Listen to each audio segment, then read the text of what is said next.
한양 도성 밖 달빛도 피하는 그곳에 핏물이 흐르고 있었다. 장터 한복판 20살 젊은이의 목이 잘려나갔다. 군중은 환호했다. 역적의 아들이 죽었다고.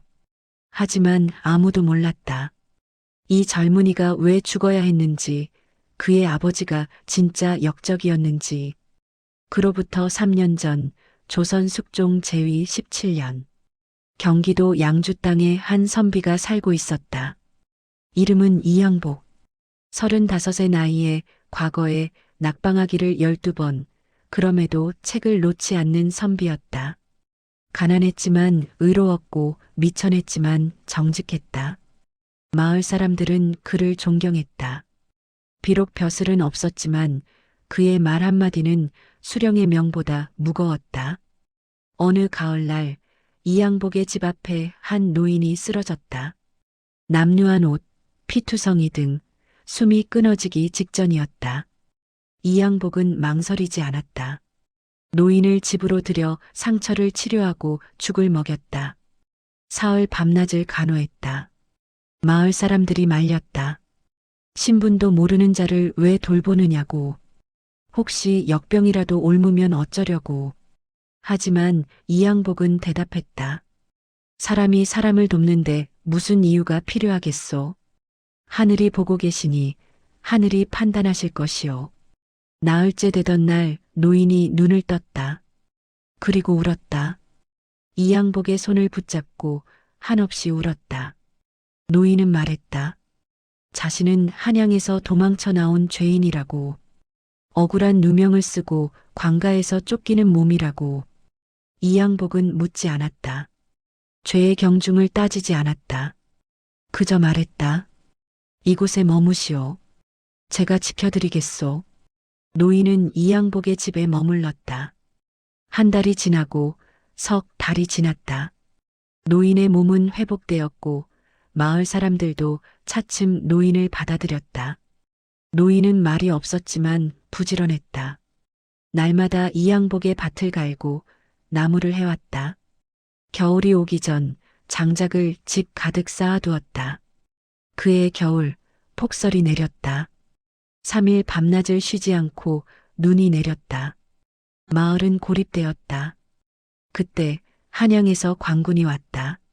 말을 탄 포졸 20명, 그들은 칼을 들고 이양복의 집을 포위했다. 포졸 대장이 소리쳤다.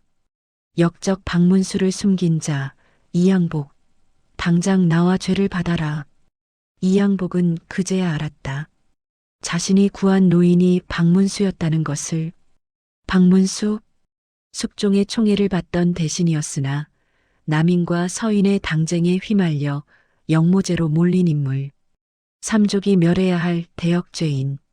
그를 숨긴 자 역시 같은 죄를 받는다. 이양복은 떨리는 손으로 문을 열었다. 하지만 그의 눈빛은 흔들리지 않았다. 포졸 대장이 칼을 겨누며 물었다. 박문수가 어디 있느냐? 이양복은 대답했다. 모르오. 나는 그저 쓰러진 노인을 구했을 뿐이오. 포졸이 집안을 뒤졌다. 하지만 박문수는 보이지 않았다. 사라졌다. 흔적도 없이. 포졸 대장은 이양복의 멱살을 잡았다. 이놈, 역적을 도운 죄 가볍지 않다. 함께 한양으로 가자. 그 순간 집 뒤편에서 목소리가 들렸다. 내가 여기 있소. 박문수였다. 그는 스스로 나왔다. 포졸들이 그를 결박했다. 박문수는 이양복을 바라보았다. 그리고 말했다. 이 은혜 반드시 갚겠소. 하늘이 살아있다면 반드시. 포졸들은 박문수를 끌고 갔다. 이양복도 함께. 역적을 도운 죄로. 한양으로 끌려가는 수레 위에서 이양복은 하늘을 보았다.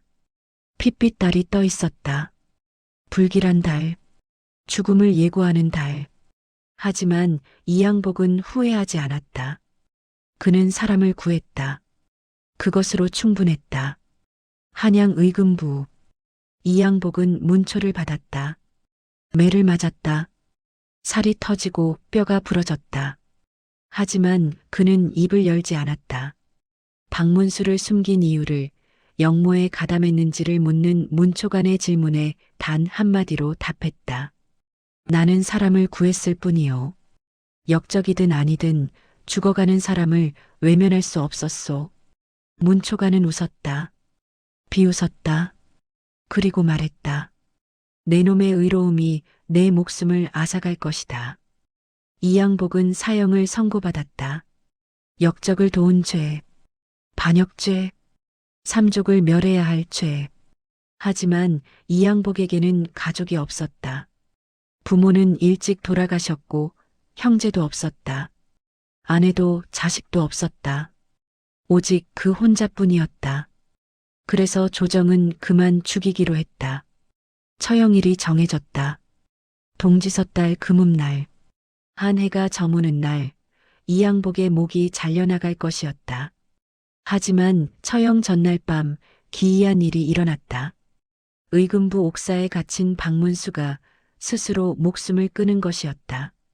옷을 찢어 만든 끈으로 스스로를 목 졸라 죽었다.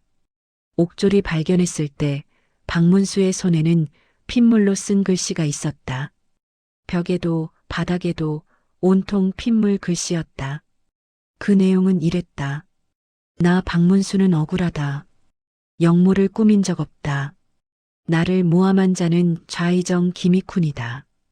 그가 나의 관직을 탐내어 역적으로 몰았다. 하늘이 살아있다면 반드시 진실이 밝혀질 것이다. 그리고 나를 구한 이양복, 그는 무죄다. 의로운 사람이다. 그를 죽이지 마라. 하늘이 보고 있다. 이 글을 본 의금부 관리들은 경악했다. 하지만 조정은 움직이지 않았다. 좌이정 김익훈은 권력의 핵심이었다. 그의 말 한마디면 대신도 죽고 왕의 총애도 바뀌었다. 박문수의 유서는 묵살되었다. 오히려 역적이 죽어서도 헛소리를 한다며 비난받았다. 처형일 아침 이양복은 형장으로 끌려 나왔다. 목에는 칼이 씌워졌다. 집행관이 칼을 들었다. 군중이 환호했다. 역적의 무리가 죽는다고. 하지만 그 순간 하늘이 어두워졌다. 한낮인데 갑자기 먹구름이 몰려왔다. 번개가 쳤다. 천둥이 울렸다. 그리고 비가 쏟아졌다.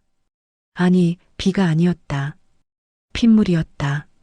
하늘에서 붉은 빗물이 쏟아졌다. 사람들은 비명을 질렀다. 형장은 아수라장이 되었다. 집행관이 칼을 떨어뜨렸다. 이양복은 그 틈에 도망치지 않았다. 그는 그대로 무릎을 꿇고 있었다. 하늘을 바라보며 말했다. 하늘이시여, 제가 죄를 지었다면 이 목을 가져가소서. 하지만 제가 옳았다면 진실을 밝혀주소서. 그날 처형은 중단되었다. 핏빛비 때문에 사람들은 두려워했다. 하늘이 노했다고.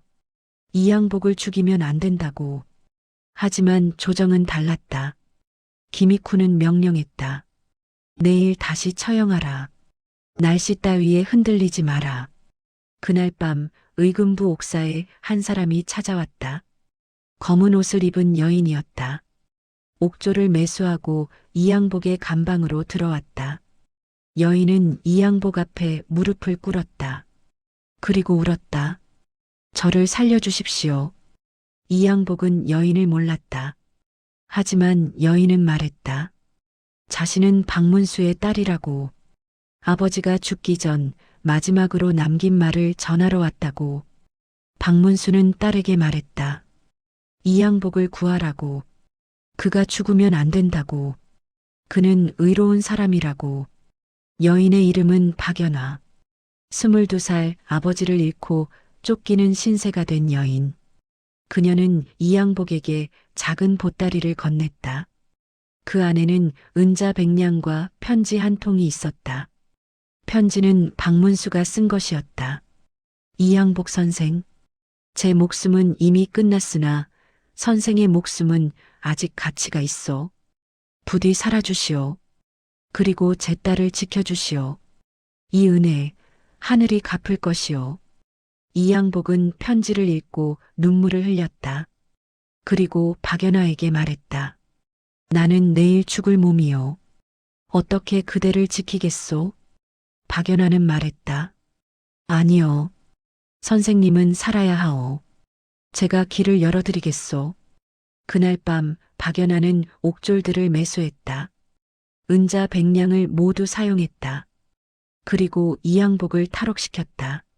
하지만 이양복은 가지 않으려 했다. 도망치면 진짜 역적이 된다고. 박연아는 소리쳤다. 이미 선생님은 역적이요. 죽으면 아무것도 할 수 없소. 살아야 진실을 밝힐 수 있소. 이양복은 마침내 옥사를 빠져나왔다. 박연아와 함께 둘은 한양을 벗어나 깊은 산속으로 숨었다. 하지만 그들을 쫓는 자들이 있었다. 김익훈이 보낸 자객들이었다. 한양에서 100리 떨어진 산속 이양복과 박연아는 숨어 지냈다.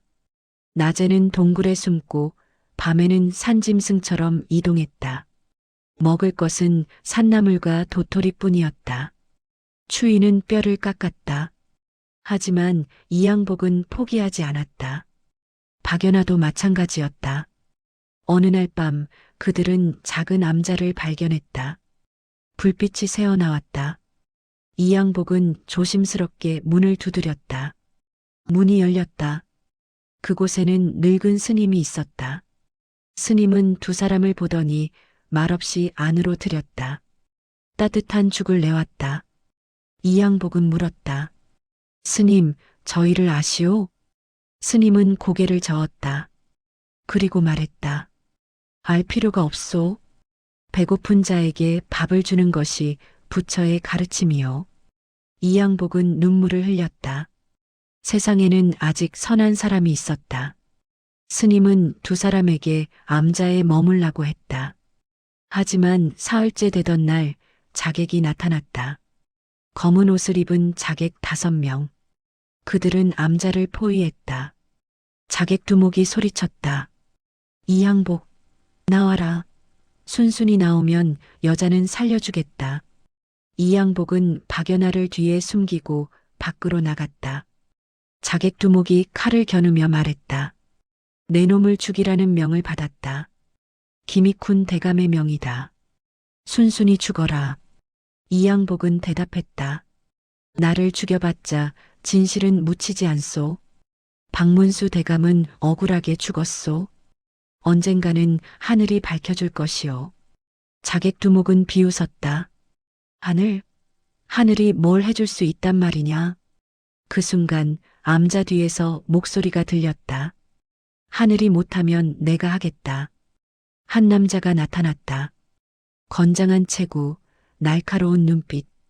그는 손에 긴 창을 들고 있었다. 자객들이 당황했다. 남자는 말했다. 나는 이 산의 포수 장등만이다. 이 암자는 내가 지킨다. 물러가라. 자객 두목이 칼을 휘둘렀다. 하지만 장등만은 창으로 그 칼을 막아냈다. 순식간에 자객 둘이 쓰러졌다. 나머지는 도망쳤다. 장등만은 이양복을 바라보며 말했다. 당신이 이양복이요? 이양복은 고개를 끄덕였다. 장등만은 미소 지었다. 소문을 들었소. 의로운 선비라고. 나도 돕겠소. 그날부터 장등만은 이양복과 박연아를 지켰다. 세 사람은 함께 산을 넘고 강을 건넜다. 목적지는 단 하나. 한양으로 돌아가는 것. 김익훈의 죄를 밝히는 것. 박문수의 억울함을 풀어주는 것. 하지만 길은 험했다. 자객은 끊임없이 나타났다. 광군도 그들을 쫓았다. 이양복은 현상금이 걸린 도망자였다. 은자 1000냥. 그를 잡는 자에게 주어지는 돈. 백성들조차 그들을 신고하려 했다. 어느 겨울밤 세 사람은 작은 주막에 숨었다. 주막 주인은 그들을 알아보지 못했다. 하지만 주막에 있던 한 나그네가 이양복을 알아봤다. 나그네는 조용히 밖으로 나가 관가에 신고했다. 한 시즌 후 관군이 주막을 포위했다. 이양복은 도망칠 수 없었다. 장등만이 창을 들고 막았지만 관군은 20명이 넘었다. 박연아는 울며 말했다. 제 잘못이오. 제가 선생님을 이 지경으로 만들었소. 이양복은 그녀의 손을 잡았다. 아니오. 이것은 하늘의 뜻이오. 우리는 끝까지 가야 하오. 그 순간 주막 뒤편에서 폭발음이 들렸다. 화약이었다. 누군가 화약을 터뜨려 혼란을 만든 것이었다. 그 틈에 세 사람은 도망쳤다. 나중에 알고 보니 그 주막 주인이 그들을 도운 것이었다. 주인은 말했다. 나도 억울하게 죽은 사람이 있소.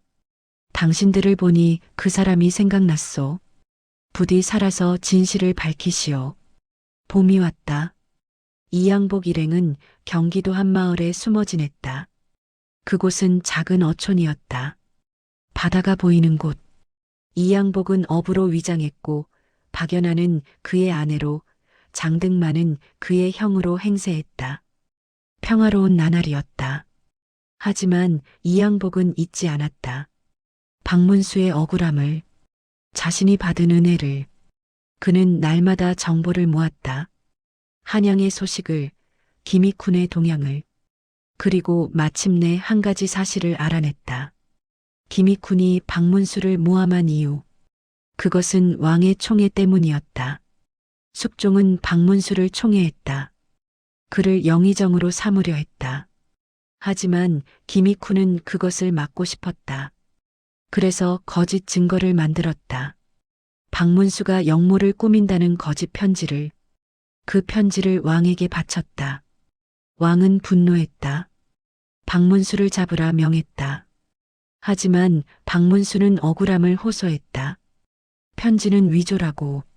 자신은 역모를 꾸민 적 없다고. 왕은 의심했다. 그래서 조사를 명했다. 하지만 김익훈은 조사관들을 매수했다. 거짓 증언을 만들었다. 결국 박문수는 역적으로 몰렸다. 이양복은 이 진실을 증명할 증거가 필요했다. 그 거짓 편지를, 그리고 김익훈이 조사관들을 매수한 증거를. 하지만 그것은 한양 궁궐 안에 있었다. 들어갈 수 없는 곳이었다. 어느 날 이양복은 결심했다. 한양으로 돌아가기로. 박연아와 장등만은 말렸다. 죽으러 가는 것이라고.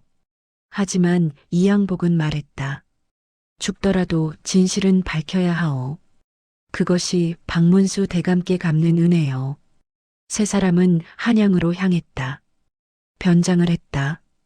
이양복은 장사꾼으로, 박연아는 기생으로, 장등만은 짐꾼으로. 한양에 도착한 그들은 조심스럽게 움직였다. 박연아는 기생이 되어 김익훈의 저택에 들어갔다. 김익훈은 기생을 좋아했다. 주연을 열 때마다 기생을 불렀다. 박연아는 그 기회를 노렸다. 그리고 마침내 김익훈 앞에 섰다. 김익훈은 박연아를 보고 감탄했다. 아름다운 얼굴, 우아한 몸짓. 그는 박연아를 총애했다. 술을 마시며 말을 섞었다. 박연아는 웃으며 대답했다. 하지만 그녀의 눈은 차가웠다. 이 남자가 아버지를 죽인 원수였다. 한 달이 지났다. 박연아는 김익훈의 신임을 얻었다. 그리고 어느 날 밤 김익훈이 술에 취했을 때 그의 서재에 들어갔다. 그곳에서 문서를 찾았다. 박문수를 모함한 거짓 편지의 원본을. 그리고 조사관들을 매수한 장부를. 박연아는 그 문서를 품에 감췄다. 하지만 그 순간 문이 열렸다. 김익훈의 부하가 들어왔다. 박연아는 들켰다. 부하는 칼을 뽑았다. 박연아는 도망쳤다. 저택 밖으로. 하지만 추격자들이 따라왔다. 그때 장등만이 나타났다. 창을 휘둘러 추격자들을 막았다. 박연아는 도망쳤다. 이양복에게로. 그리고 문서를 건넸다. 이양복은 문서를 보고 울었다. 드디어 증거를 찾았다. 이제 김익훈을 무너뜨릴 수 있었다. 하지만 그날 밤 장등만은 돌아오지 않았다. 그는 추격자들과 싸우다 죽었다. 이양복과 박연아는 그의 시신을 찾아 묻어주었다. 그리고 맹세했다. 반드시 진실을 밝히겠다고. 장등만의 희생을 헛되이 하지 않겠다고. 이양복은 문서를 들고 궁궐로 향했다. 하지만 궁궐문은 쉽게 열리지 않았다. 왕을 만나려면 대신의 추천이 필요했다. 하지만 이양복에게는 아는 대신이 없었다. 모두가 그를 역적으로 알고 있었다. 어느 날 이양복은 승정원 앞에서 북을 쳤다. 신문고를 울렸다. 왕에게 직접 억울함을 호소하는 방법이었다. 하지만 관리들이 그를 막았다. 역적이 감히 신문고를 치느냐고. 이양복은 소리쳤다. 나는 역적이 아니오. 김익훈이 박문수 대감을 모함했소. 증거가 있소. 관리들은 그를 끌어냈다. 하지만 그 소리는 궁궐 안까지 들렸다.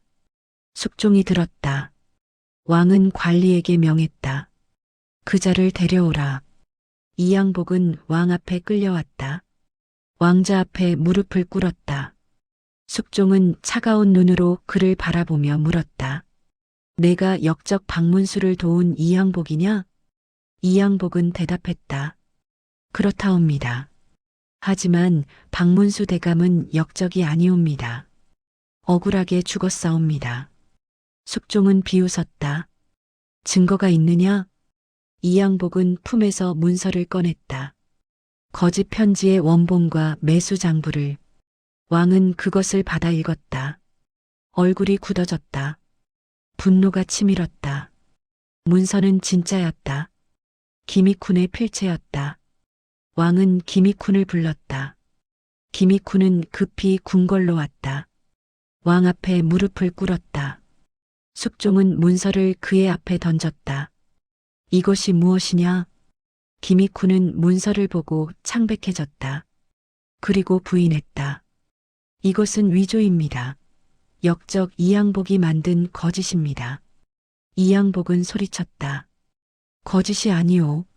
이것은 당신의 서재에서 가져온 것이오. 당신의 필체요. 왕은 명했다. 필적을 조사하라. 조사 결과 문서는 진짜였다. 김익훈의 필적이 맞았다. 왕은 분노했다. 김익훈을 당장 체포하라 명했다. 하지만 김익훈은 도망쳤다. 궁궐 밖으로. 그리고 자객들을 풀었다. 이양복을 죽이라고. 그날 밤 자객들이 이양복을 습격했다. 하지만 이번에는 달랐다. 왕이 금군을 보내 이양복을 지켰다. 자객들은 모두 잡혔다. 그리고 김익훈의 행방이 추적되었다. 사흘 후 김익훈은 국경 근처에서 잡혔다. 그는 왕 앞에 끌려왔다. 무릎을 꿇었다. 숙종은 차갑게 말했다. 내 죄를 자백하라. 김익훈은 끝까지 부인했다. 하지만 증거는 명백했다. 왕은 명했다. 김익훈을 역적으로 규정한다. 능지처참하라. 김익훈은 비명을 질렀다. 하지만 소용없었다. 그는 끌려나갔다. 처형장으로. 김익훈의 처형일. 장안의 백성들이 모여들었다. 역적의 최후를 보기 위해. 김익훈은 형틀에 묶였다. 집행관이 칼을 들었다. 하지만 그 순간 이양복이 나타났다. 그는 왕에게 청했다.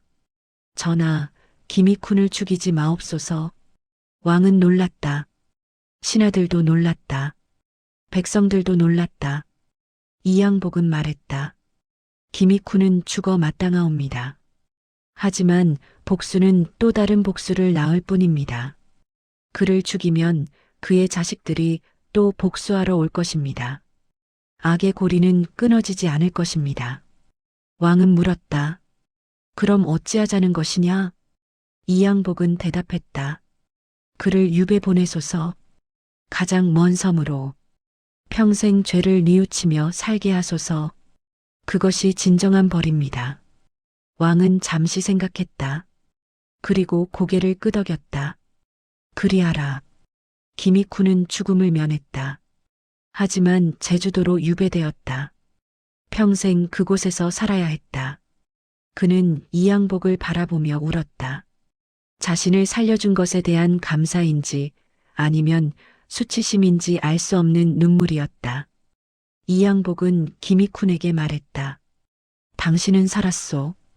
그 삶으로 죄를 갚으시오. 기미쿤은 고개를 숙였다. 그리고 끌려갔다. 그날 밤 박연아가 이양복을 찾아왔다.